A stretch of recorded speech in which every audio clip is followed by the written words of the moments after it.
शहर से लगभग 15 किलोमीटर दूर घने जंगलों के बीच एक पुराना स्कूल था जो पिछले 30 सालों से वीरान पड़ा था। लोग कहते थे कि वहां अजीब घटनाएं होती हैं।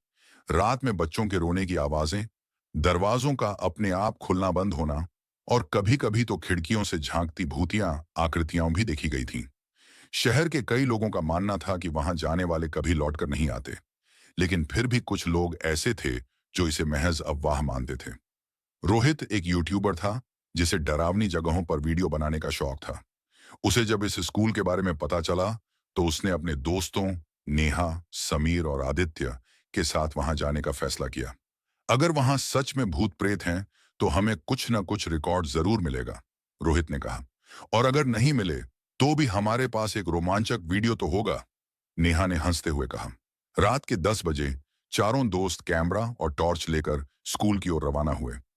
जैसे ही उन्होंने स्कूल में कदम रखा, ठंडी हवा का एक झोंका उनके शरीर से टकराया। दरवाजे पर जंग लगा हुआ था और लकड़ी चटकने की हल्की आवाजें आ रही थीं। अंदर का माहौल अजीब था। हर तरफ धूल जमी थी, बेंचें टूटी पड़ी थीं और दीवारों पर अजीबोगरीब खरोंच के निशान थे। ये निशान किसी इंसान ने बनाए हैं या? आदित्य ने फुसफुसाते हुए कहा। तभी एक खिड़की जोर से खुली और तेज हवा अंदर आई। नेहा चौंक गई और पीछे हट गई।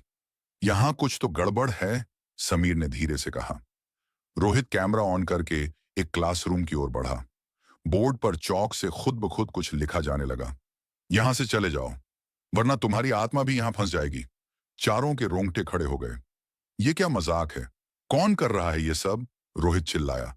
तभी एक जोरदार ठहाका पूरे स्कूल में गूंजा और किसी के पैरों की आहट सुनाई देने लगी। डरते डरते चारों लाइब्रेरी की ओर बढ़े। वहां ढेरों पुरानी फाइलें रखी थीं। एक फाइल पर लिखा था 1985 की दुर्घटना। उन्होंने फाइल खोली और जो पढ़ा उससे उनकी सांसें थम गईं। 1985 में इसी स्कूल में एक लड़की, अंजलि, की बेरहमी से हत्या कर दी गई थी। उसे स्कूल के ही एक शिक्षक ने मार डाला था और उसका शव स्कूल के मैदान में गाड़ दिया गया था। लेकिन उसकी आत्मा अभी तक मुक्ति नहीं पा सकी थी। तो ये वही लड़की है जिसकी आत्मा यहां भटक रही है, नेहा ने कांपते हुए कहा। तभी अचानक दरवाजा जोर से बंद हो गया। चारों दोस्त कमरे में फंस गए। तभी एक सिसकी गूंज उठी। क्या तुम मेरी मदद करोगे? चारों ने देखा, सामने एक धुंधली आकृति खड़ी थी। अंजलि की आत्मा। हम हम कैसे मदद कर सकते हैं? रोहित ने हिम्मत जुटाकर पूछा। तभी खिड़की से बाहर स्कूल के मैदान की ओर इशारा होने लगा। चारों ने टॉर्च की रोशनी में खुदाई शुरू की। कुछ ही देर में उन्हें एक कंकाल मिला, साथ ही एक पुराना बैग जिसमें अंजलि की डायरी थी। उसमें लिखा था कि शिक्षक ने उसे धोखे से मारा और सबूत मिटा दिए। अब हमें पुलिस को बताना होगा, आदित्य बोला। अगले दिन पुलिस ने सबूतों के आधार पर मामले की दोबारा जांच शुरू की और शिक्षक के परिवार से जुड़े दस्तावेजों में हत्या का सबूत मिला।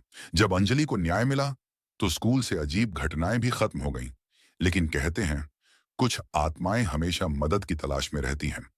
अगर आपको कभी कोई वीरान स्कूल दिखे तो अंदर जाने से पहले सोच लें, क्योंकि वहां कोई ना कोई आपकी हर हरकत पर नजर रख रहा हो सकता है।